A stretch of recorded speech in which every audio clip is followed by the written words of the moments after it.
السلام علیکم ورحمۃ اللہ وبرکاتہ۔ کیسے ہیں آپ لوگ؟ امید کرتا ہوں خیر و عافیت سے ہوں گے، اچھے سے ہوں گے، اور دعا بھی کرتا ہوں کہ اللہ رب العزت خیر و عافیت سے رکھے، اچھے سے رکھے۔ میرے عزیز دوستو، سب سے پہلے ہم آپ سے ایک گزارش کرتے ہیں، اس ویڈیو کو آخر تک ضرور دیکھیے۔ اس ویڈیو میں ایک واقعہ آپ کو سنایا جائے گا، اور یہ ویڈیو بنانے کا مقصد بھی وہی ہے۔ یہ واقعہ ہم سب کے لیے سبق آموز ہے۔ اس واقعے کے ذریعے ہم سب کو بہت بڑا سبق حاصل ہوگا۔ اللہ رب العزت نے انسانوں کو پیدا کیا، اور انسانوں میں بہتر انسان وہ ہے جو ہر حال میں اللہ رب العزت کا شکر ادا کرتا رہے۔ انسان کو صابر اور شاکر بننا چاہیے۔ اگر غم میں ہے، مصیبت میں ہے، پریشانیاں ہیں، اس پر صبر کرے، اور اگر خوشحالی میں ہے تو اللہ رب العزت کا شکر ادا کرے۔ اگر کسی کے پاس مال و دولت ہے تو اللہ رب العزت کا شکر ادا کرے کہ بہت سے لوگوں کے پاس یہ میسر نہیں ہے، اور اگر کوئی غریبی حالت میں ہے تب بھی اللہ رب العزت کا شکر ادا کرے کہ بہت سے ایسے لوگ ہیں جن کے پاس مال و دولت تو ہے لیکن ایمان کی دولت سے محروم ہے۔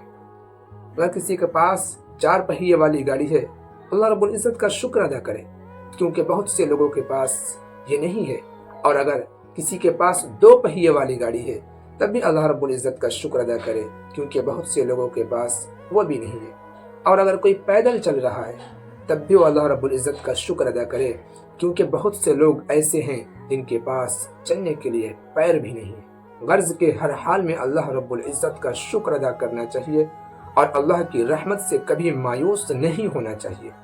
چاہے کتنی بھی پریشانی ہو، غم ہو، مصیبت ہو، اللہ کی رحمت سے مایوس نہیں ہونا ہے، ان پریشانیوں پر صبر کرنا ہے، اور اللہ رب العزت کا شکر ادا کرتے رہنا ہے۔ تو چلیے اب وہ واقعہ سناتے ہیں جس کے لیے یہ ویڈیو بنائی جا رہی ہے۔ سامان سے لدا ہوا ایک جہاز سمندر کے سفر پہ تھا۔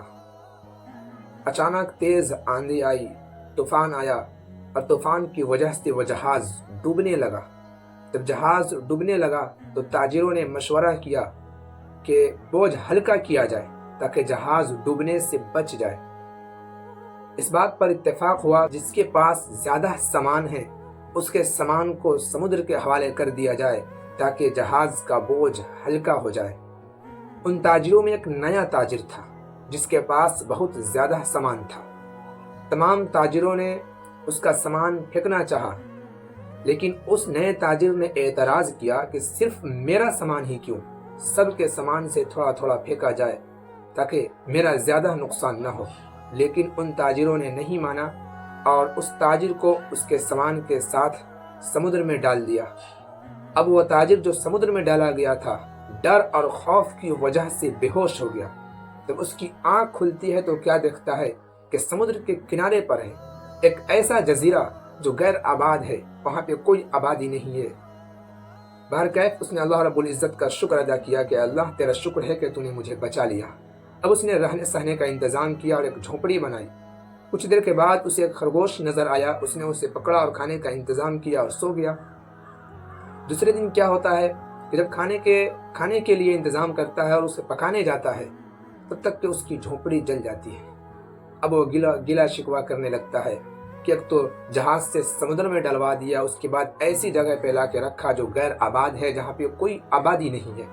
اب جو بھی ہماری جھونپڑی تھی، جو ہماری کل کائنات تھی، اسے بھی جلا دیا۔ ایسے ہی گلا شکوا میں بھوکے سو گیا وہ۔ جب سو کر اٹھتا ہے تو کیا دیکھتا ہے کچھ ملاح اسے لینے کے لیے آیا ہوئے ہیں۔ اب وہ بڑا تعجب میں پڑ گیا کہ اسے کیسے پتا کہ ہم یہاں ہیں۔ اس نے پوچھا کہ تمہیں کیسے پتا چلا کہ ہم یہاں پہ ہیں؟ اب اس ملاح نے جو کہا اسے سن کر یہ تاجر اور تعجب میں پڑ گیا اور حیران ہو گیا۔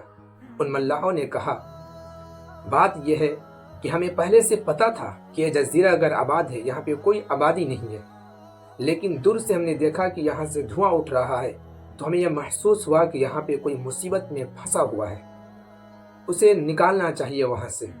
بس ہم اس غرض سے یہاں پہ آئے ہیں اور تم یہاں پہ پھنسے ہو۔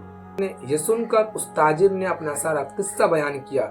جب یہ قصہ سنا تو ان ملاحوں نے جو کہا اسے سن کر وہ تاجر اور حیران ہو گیا اور سجدے میں گر گیا۔ ان ملاحوں نے کہا جس جہاز کے بارے میں تم بتا رہے ہو وہ جہاز آگے جا کر غرق ہو گیا، ڈوب گیا، سارے لوگ ہلاک ہو گئے۔ اب یہ تاجر سن کر سیدھے سجدے میں گر گیا اور اللہ رب العزت کا شکر ادا کیا۔ اے اللہ، تو اپنے بندے کے بارے میں بہتر تو ہی جانتا ہے، تجھ سے بہتر کوئی نہیں جانتا ہے۔ یہ واقعہ ہم سب کے لیے سبق آموز ہے۔ اس واقعے سے ہمیں عبرت حاصل کرنی چاہیے اور یہ واقعہ سن کر ہم سب کو صابر اور شاکر بننا چاہیے اور اللہ کی رحمت سے کبھی بھی مایوس نہیں ہونا چاہیے۔ ہر حال میں اللہ تبارک و تعالی کا شکر ادا کرنا چاہیے اور اللہ کی رحمت سے لو لگانا چاہیے۔ چنانچہ قرآن کریم کے اندر بھی اللہ رب العزت فرماتا ہے وَلَا تَيْأَسُوا مِن رَوْحِ اللَّهِ، اللہ کی رحمت سے مایوس مت ہو۔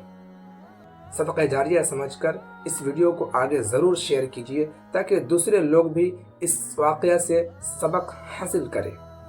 السلام علیکم ورحمۃ اللہ وبرکاتہ۔